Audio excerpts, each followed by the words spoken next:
Hi,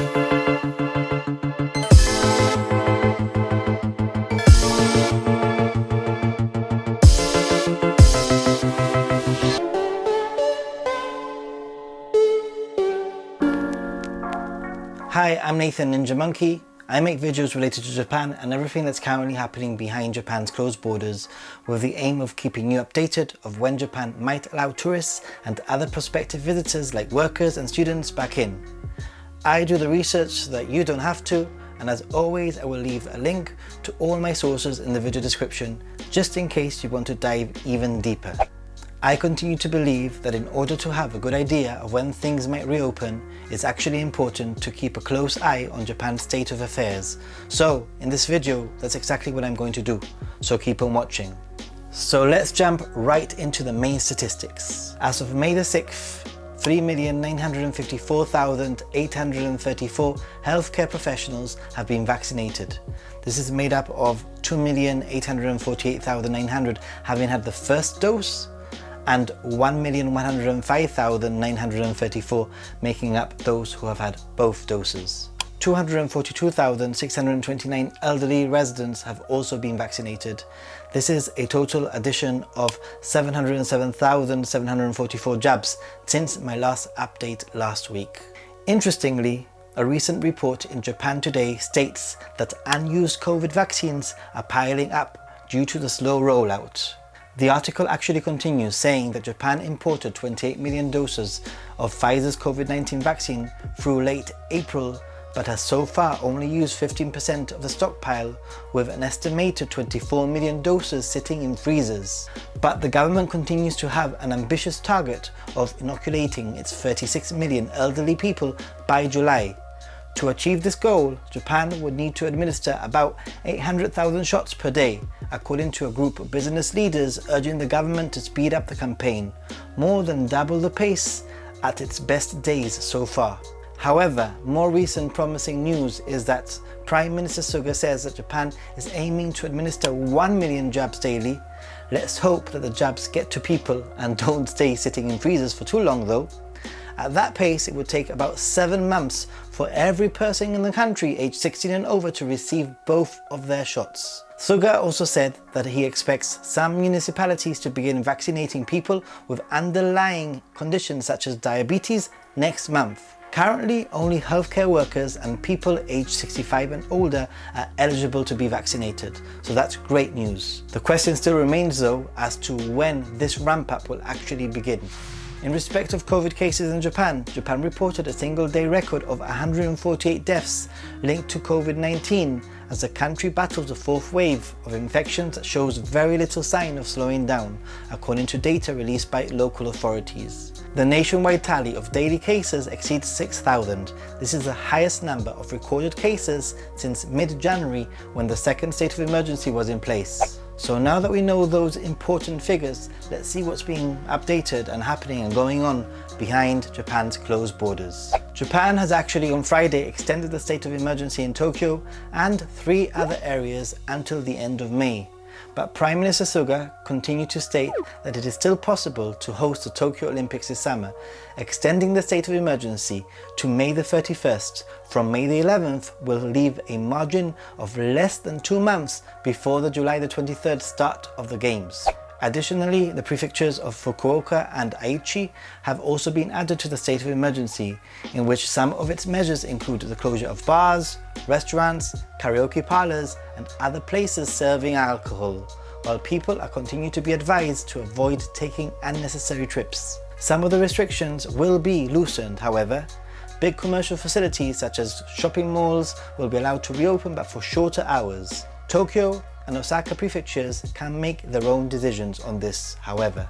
Also, Hokkaido, Saitama, Chiba, Kanagawa, Gifu, Mie, Ehime and Okinawa prefectures will be added to this sort of quasi-state of emergency lists. But just this week, some of those measures, which also included anti-crowding countermeasures with a reduction of trains, actually seemed to backfire, and thanks to Twitter users Taichi and QMay99 were able to see just how crowded the Yamanote line, which is Tokyo's busiest commuter line, actually was. The number of trains being operated by Japan East Railway Company was reduced by around 20% due to government requests for reduced capacity during the week. However, the number of passengers was still at 95% or above what it is typically on a weekday, resulting in extremely crowded conditions, with trains in extreme cases running at more than 180% of capacity, where 100% of capacity is defined as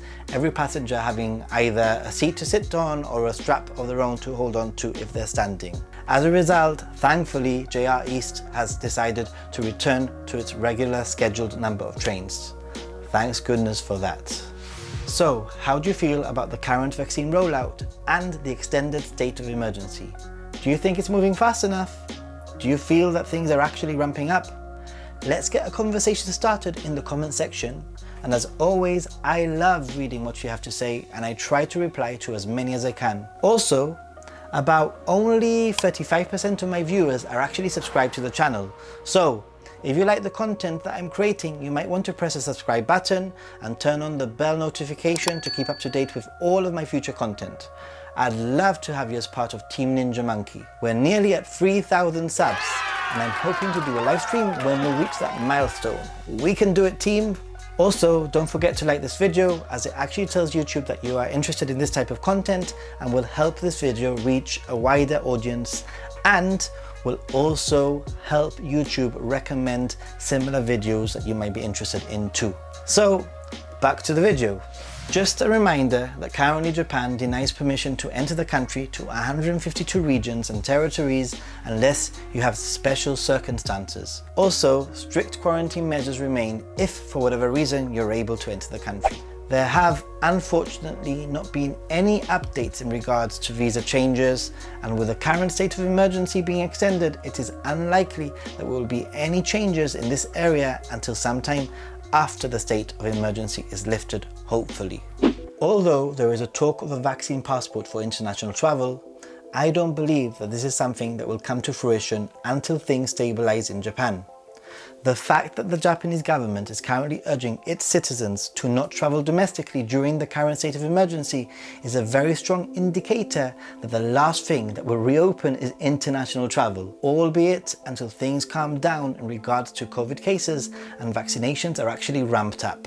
Perhaps this is not the news that most of you, including myself, want to hear, but I will continue to keep you up to date, and I'll surely inform you of anything that changes if and when it happens. I actually do feel that this week has been rather quiet in regards to Japan related news, but perhaps this is a good thing and there is good news coming soon. Who knows? Viewers are eager to enter the country, I understand this, and they continue to ask me, when will Japan reopen? I do think that one of the things that you can do is look internally at what is happening in your country or your territory. Is your country actually allowing tourism? What are the current restrictions where you live? I do think that Japan will be incredibly cautious in regards to reopening its borders, and the likelihood is that yours would need to open before Japan opens too. So have a think about what's happening at home. Thanks so much for being such awesome viewers and watching all the way to the end. If you haven't checked my backlog of videos, I recommend that you do, and leave a comment there too. I think that there might be something there that you'll find useful and interesting, and whilst you might not be able to travel, you can always enjoy my videos until you can. I am really looking forward to returning to Japan too and making more content once I'm there. But in the meantime, I will continue to give you useful insights and information regarding how to travel to Japan and what's going on behind the Japanese closed borders. As always, I love to hear your thoughts. Let's get a conversation started in the comment section. I do try to respond to as many as I can. And don't forget to like the video, as it tells YouTube that you're interested in this content. And if you've watched all the way to the end and you've subscribed, then welcome to the team. Till next time, arigato, gracias, thank you, bye.